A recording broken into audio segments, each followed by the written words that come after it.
एक समय अंग्रेजों ने भारत को जोड़ने नहीं, लूटने आए थे। लेकिन उन्होंने अनजाने में बना दी दुनिया की सबसे बड़ी रेल ताकत। सिर्फ 75 पैसे की एक टिकट और शुरू हुआ भारत का सबसे बड़ा सफर। कैसे? तो चलिए चलते हैं 173 साल पहले। नमस्कार दोस्तों, आज मैं बात करूंगा इंडियन रेलवे के हिस्ट्री के प्रति एक अध्याय के बारे में। चाय की चुस्की लेते हुए खिड़की से बाहर का नज़ारा देख रहे हैं या फिर डब्बागरी में ऑफिस जाने की जल्दी में है। ट्रेन से तो हर किसी की कहानी जुड़ी है। लेकिन क्या आप जानते हैं हमारे देश में ये रेलगाड़ी सफ़र कब शुरू हुआ था? सोचिए, आज से करीब 173 साल पहले की बात है। अंग्रेजी हुकूमत ने ठान लिया कि हिंदुस्तान की दौलत को लूट कर ले जाने का रास्ता आसान होना चाहिए। इसके लिए चाहिए था एक ऐसा इंजन जो बैलगाड़ी से तेज चले और ज्यादा सामान ले जा पाए। 16 अप्रैल 1853, दोपहर 3:35। वो दिन आखिरकार आ गया। बंबई के बोरीबंदर स्टेशन पर भीड़ उमड़ पड़ी। करीब 400 भारतीय लोग ट्रेन में सवार हुए। 3:35 पर इंजन की सीटी बजी और भारत की पहली ट्रेन रुकता हुआ चला ठाणे की तरफ। 34 किलोमीटर का सफर, गति सिर्फ 34 किलोमीटर प्रति घंटा। 1 घंटे बाद 4:32 पर ट्रेन ठाणे पहुंची। लेकिन क्या आप जानते हैं कि यात्रियों वाली ट्रेन से भी 16 साल पहले बिना किसी पैसेंजर के रेल भारत की मिट्टी पर दौड़ चुकी थी? 1836 में गोदावरी पर बांध बनाना था। ग्रेनाइट पत्थर चाहिए था। बैलगाड़ियों से काम नहीं चल रहा था। तब आर्थर कॉटन साहब के दिमाग में आइडिया आया। 1837 में चेन्नई मद्रास के रेड हिल्स से चिंताद्रिपेट ब्रिज तक पत्थर ले जाने वाली एक छोटी सी रेल चली। ये थी हिंदुस्तान की पहली मालगाड़ी। इस समय तक ईस्ट इंडिया कंपनी के कब्जे में था पूरा भारत। खनिज पदार्थ, खेत की फसल, मसाले, धन संपत्ति, सब कुछ अंग्रेज पहुंचा रहे थे अपने देश। और ये काम होता था जल मार्ग से। गाड़ी, साइकिल रिक्शा, वैन से माल आता था बंदरगाहों, पोर्ट्स तक, और वहां से जहाजों से बाहर देश। लेकिन गाड़ी की गति ट्रेन जैसी कहाँ, और दो पहिया सवारियों से क्विंटल क्विंटल माल लेना जाना भी मुश्किल था। इसलिए इस परेशानी से छुटकारा पाने के लिए तत्कालीन British governor general Lord Dalhousie ने भारत का रेल नेटवर्क का काम तेजी से शुरू करवाया। और फिर आया वो ऐतिहासिक दिन। 1853 की 16 अप्रैल को पहली पैसेंजर रेल का चक्का घूमा। लॉर्ड डलहौजी के हाथों आई पहली टिकट, जिसकी कीमत थी सिर्फ 75 पैसे। आज जहां हर चीज के दाम आसमान छू रहे हैं, वहां भारतीय रेल का मिनिमम किराया आज भी सिर्फ 5 रुपए है। भारतीय रेलवे के कुल 17 जोन हैं, लेकिन एकदम शुरुआत में सिर्फ 4 जोन थे, जो हैं Punjab railway, Delhi railway, eastern Bengal railway, great southern of India railway. 1869 तक करीब 4000 मील एरिया में रेल फैल गई थी।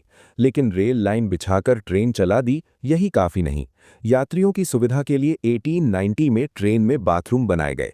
साथ ही इलेक्ट्रिक लाइट और गैस लैंप भी लगाए गए। लेकिन इसके बाद चोरियां शुरू हो गईं। लोग ट्रेन के कंपार्टमेंट से लाइट, फैन खोले और मार्केट में बेच दिए। इस रोकथाम के लिए एक यूनिक आइडिया आया। घरों में 220 वोल्ट करंट होता है। रेलवे ने चोरी रोकने के लिए 110 वोल्ट का डीसी करंट इस्तेमाल किया। अब अगर कोई फैन लाइट घर ले गया तो वो किसी काम नहीं आएगा। 1920 में बदलाव आया। इससे पहले सिग्नल के लिए गैस लैंप थे, जिसकी वजह से एक्सीडेंट होते थे। 1920 में इलेक्ट्रिक सिग्नल लाइट लगाए गए। बंबई में करी रोड और दादर पहले थे जहां ये सिग्नल लगे। लेकिन बीच में यानी 1914 में वर्ल्ड वॉर 1 शुरू हुआ। शुरुआत में रेल प्रॉफिट नहीं कर पा रही थी। जब प्रॉफिट करने लगी तब वॉर शुरू हो गया। ब्रिटिश गवर्नमेंट ने रेल से मिला सारा प्रॉफिट वॉर में लगा दिया। इस टाइम रेल को बड़ा लॉस हुआ। फिर 1925 में पहला रेल बजट आया। अब तक स्टीम इंजन थे। 1925 से इलेक्ट्रिक ट्रेन का जमाना शुरू हुआ। 1925 की 3 फरवरी को बंबई से कुर्ला तक पहली इलेक्ट्रिक ट्रेन चली। लेकिन पहला रेल इंजन कारखाना बनने में और 25 साल लगे। 1950 में 26 जनवरी को CLW यानी चित्तरंजन लोकोमोटिव वर्क्स बना। आज ये दुनिया का सबसे बड़ा लोकोमोटिव मैन्युफैक्चरिंग प्लांट है। राष्ट्रपति डॉक्टर राजेंद्र प्रसाद ने इसका उद्घाटन किया था। देशबंधु चित्तरंजन दास के नाम पर इसका नाम रखा गया, चित्तरंजन लोकोमोटिव वर्क्स। 1950 में बना और 10 साल में इसने इलेक्ट्रिक इंजन बनाना शुरू कर दिए। ट्रेन के इंजन पर जो WAP टाइप लिखा होता है वो सब CLW का है, जैसे WAP5, WAP7, WAG9। CLW के अलावा भी कई रेल कारखाने हैं, जैसे वाराणसी में डीजल लोकोमोटिव वर्क्स, चेन्नई में इंटीग्रल कोच फैक्ट्री यानी ICF, कपूरथला में rail coach factory. Total track length है 1,32,310 किलोमीटर्स। करीब 12 लाख से ज्यादा लोग कार्यरत हैं। इंडिया में सबसे ज्यादा सरकारी नौकर यहाँ है। दुनिया में एम्प्लॉयमेंट के हिसाब से 8वां स्थान। रोजाना 13,000 पैसेंजर ट्रेन्स और मेल और एक्सप्रेस मिलाकर करीब 8,000 ट्रेन्स चलती हैं। करीब 7,000 स्टेशन आपस में जुड़े हैं। भारत की रेल सिस्टम की बात करें तो कोंकण रेलवे को नहीं भूल सकते।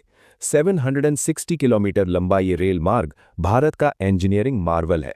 इस रेल में सफर करते हुए आपको पार करनी पड़ती हैं 146 नदियां और 2000 से ज्यादा ब्रिजेस और 91 टनल्स। एशिया की सबसे लंबी रेलवे टनल भी यहीं पर है। इस प्रोजेक्ट के मस्तिष्क थे डॉक्टर ES श्रीधरन। इन्हें रेलवे मैन ऑफ इंडिया भी कहा जाता है, क्योंकि इन्होंने ही इंडिया को रेल सिस्टम से इंट्रोड्यूस करवाया था। वीडियो खत्म करने से पहले एक जरूरी बात, भारत के आम लोगों की लाइफ और इकोनॉमी इंप्रूव करना ब्रिटिश गवर्नमेंट का मकसद नहीं था। सिर्फ अपने व्यापारिक स्वार्थ के लिए उन्होंने रेल की निर्माण किया, लेकिन स्वतंत्रता के बाद इसी रेल ने देश की प्रगति में बड़ा योगदान दिया है। तो आज का वीडियो यहीं तक। मिलते हैं अगली किसी वीडियो में। तब तक के लिए खुश रहें, स्वस्थ रहें।